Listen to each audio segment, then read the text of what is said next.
We shall now discuss about the circulatory pathways. But what do you mean by circulation? See, what do you mean by circulation? Circulation, it is nothing but the process of flow of blood through the blood vessels or sinusoids inside the body is called as blood circulation. So inside the body, what happens? Blood, it might be flowing through the blood vessels or through the body cavities. So that process of flow of blood is called as the circulation. Either we can define the blood circulation in that way, that is the process of flow of blood. It is the process of flow of blood through the blood vessels or in the sinusoids of body is called as blood circulation.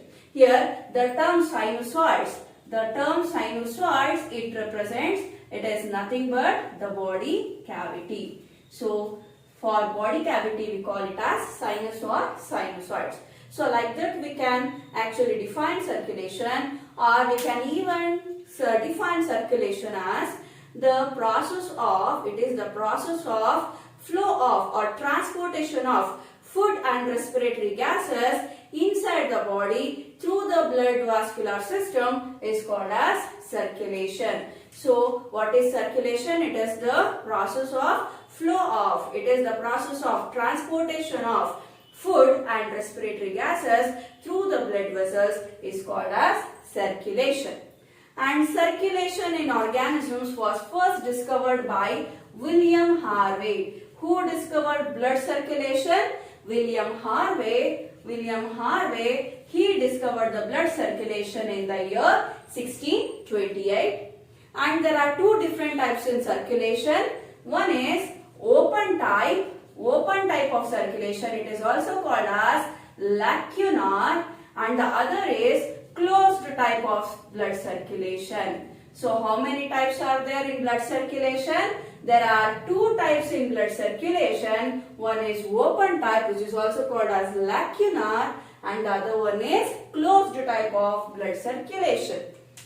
What do you mean by open type of blood circulation? See, in lower organisms like arthropods and molluscans, see, in these animals, the blood will be transporting or blood will be flowing in their body cavities irregularly. So in some of the lower animals like arthropods and molluscans, here what happens? Blood flows irregularly in between the cells. Blood flows irregularly in between the cells or in body cavities. So this is called as open type of blood circulation. Whereas in higher organisms like birds or mammals, so there what happens? Here, in case of a little bit higher organisms when compared to these, there we can come across the presence of closed type of blood circulation. So usually closed type of blood circulation are seen in annelids and higher chordata. So animals of higher chordata, even including human beings. So here blood will be actually transported through the blood vessels. So here how blood gets transported? In case of closed type, it will be flowing through the blood vascular system or blood vessels. So inside the blood vessels, if the blood is flowing, then that is called as closed type of blood circulation. And it is more effective because this kind of blood circulation, it will fulfill the required amount of circulation to the required organs or parts of the body. And this can be seen in annelids and higher chordata members, including human beings. Okay, so now let us look at the evolutionary change in heart, so among the vertebrates. See, all the vertebrates, they will be having one or two ventricles or one or two auricles will be present. So auricles and ventricles are nothing but the chambers. Especially auricles, they are involved. These chambers are involved in receiving the blood, whereas ventricles are involved in pumping of the blood. So here all the vertebrates, they will be having one or two auricles will be present, and one or two ventricles are present. Auricles are also called as atria. So single atrium, plural atria. So all the vertebrate heart, it will be having one or two auricles. Auricles in the sense, these are involved in receiving of blood. Either it may be oxygenated blood or deoxygenated blood. So they are involved in receiving of blood. Whereas ventricles are the chambers which pumps out the blood. So from the heart, so ventricles, they are involved in pumping out the blood away from the heart. So those are the ventricles. All the vertebrates, they may be having either one auricle, one ventricle, or two auricles and one ventricle, or two auricles and two ventricles. Okay. And in all the vertebrates, heart will be muscular in nature. They will be having muscular heart. Okay. So now let us see the evolution of heart here in different vertebrates. Usually in case of fishes, these fishes, they will be having two-chambered heart. So in fishes, how many chambers are present here? These fishes, they has two-chambered, these has the two-chambered heart. That means one ventricle and one auricle. One auricle and one ventricle. So fishes are two-chambered hearted animals. Whereas amphibians and reptiles, these has three-chambered heart. So these will be having three-chambered heart, in which these has two ventricles, two auricles. These animals' heart has two auricles and one common ventricle is present. And thus it is called as three-chambered heart. Whereas in higher vertebrates like birds and mammals, these animals has four-chambered heart. So how many chambers are present here? These has four chambers, and thus these vertebrates are called as four-chambered hearted animals. So they has four-chambered heart. Okay. So now let us look how the pumping of blood takes place in all these vertebrates. First, we shall discuss about the fishes. So fishes belongs to Pisces. Okay. So these fishes, they have two-chambered heart. Wherever I have written A, so here A refers to auricles and V here V. So these V's refers to ventricles. Okay. So fishes, they have two-chambered heart. That means it has one ventricle and one auricle. The heart in fishes, they pump deoxygenated blood. So heart of these fishes, they pump deoxygenated blood, and this deoxygenated pump, it flows to the gills. So where it flows? To the gills. So the heart in fishes, it pumps deoxygenated blood to the gills, and at the gills what happens? Gaseous exchange occurs, and thus this blood becomes oxygenated. So this oxygenated blood, now it flows to the tissues. So this oxygenated blood, it now flows to the tissues or cells, and these cells, by utilizing the oxygen from the oxygenated blood, they undergo metabolism. So inside these cells, by utilizing this oxygen, metabolism occurs, which results in the release of carbon dioxide. So these cells, after metabolic process, they release out carbon dioxide. When again carbon dioxide is released into the blood in fishes, this same blood now becomes deoxygenated, and thus this deoxygenated blood is again pumped back to the heart. So this is called as single circulation. Why? the same deoxygenated blood is pumped by the heart to the gills. At the gills, blood becomes oxygenated. Again, the same oxygenated blood reaches the cells where gaseous exchange occurs, and again the same blood, it becomes deoxygenated, and this deoxygenated blood is pumped back to the heart. So this is called as single circulation. Single circulation. So here I will write. This is called as single circulation. So single circulation is seen in fishes. Fishes.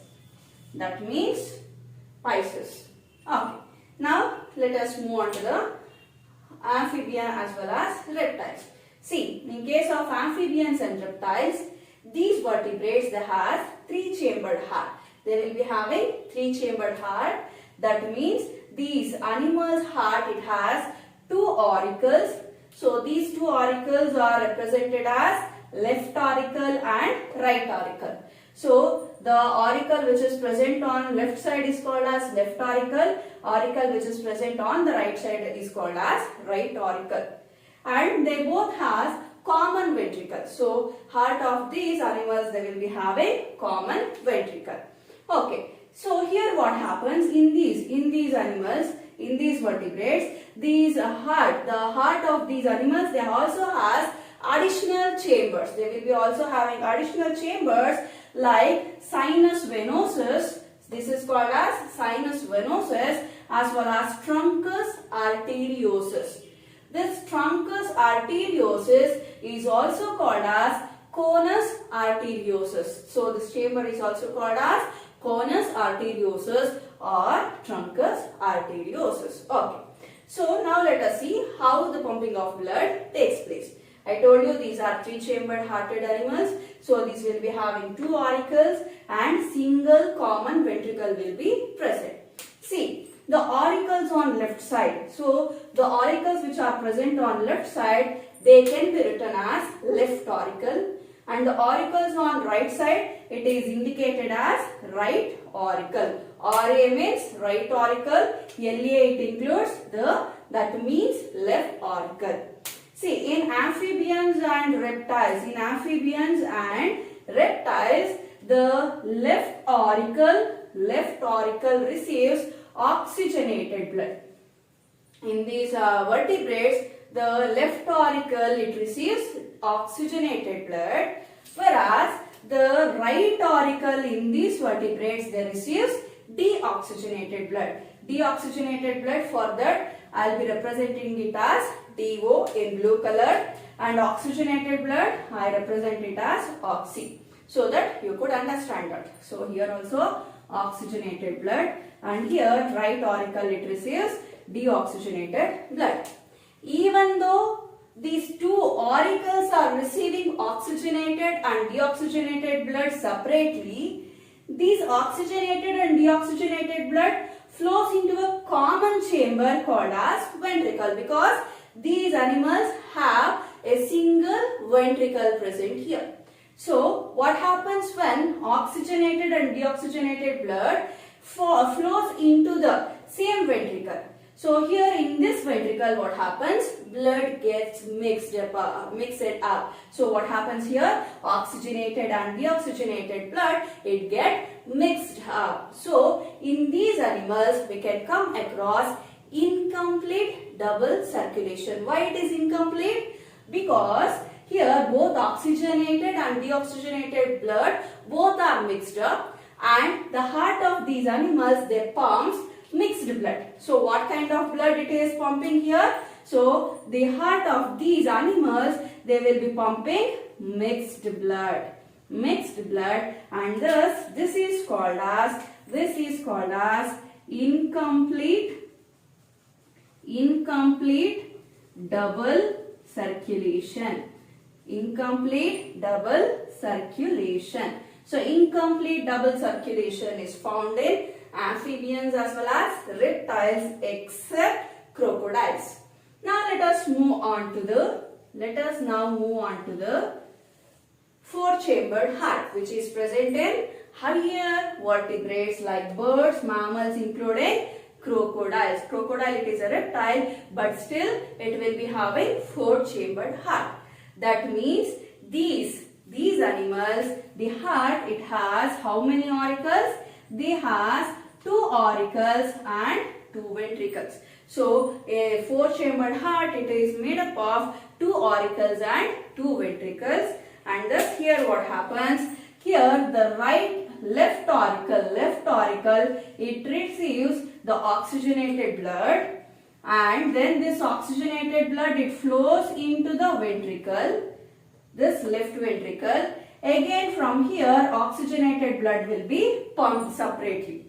Whereas this right auricle, so this receives deoxygenated blood, and from this right auricle, deoxygenated blood, it flows into right ventricle, and thus this chamber pumps deoxygenated blood separately. See, in these animals, oxygenated and deoxygenated blood, it does not mix it up. So here there are 2 different circulatory pathways for carrying or for transporting oxygenated blood and deoxygenated blood separately, and thus this kind of circulation is called as double circulation. This is called as double circulation. Why? In these organisms, they have 2 auricles and 2 ventricles.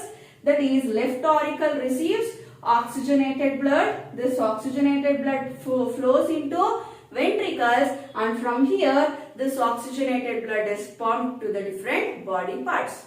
Whereas right auricle receives deoxygenated blood from various parts of the body, and this deoxygenated blood from right auricle flows into right ventricle, and thus this right ventricle pumps the deoxygenated blood separately. So here there is 2 different pathways for the transportation of oxygenated blood and deoxygenated blood, and they never get mixed up, and thus in these animals we come across the presence of double circulation.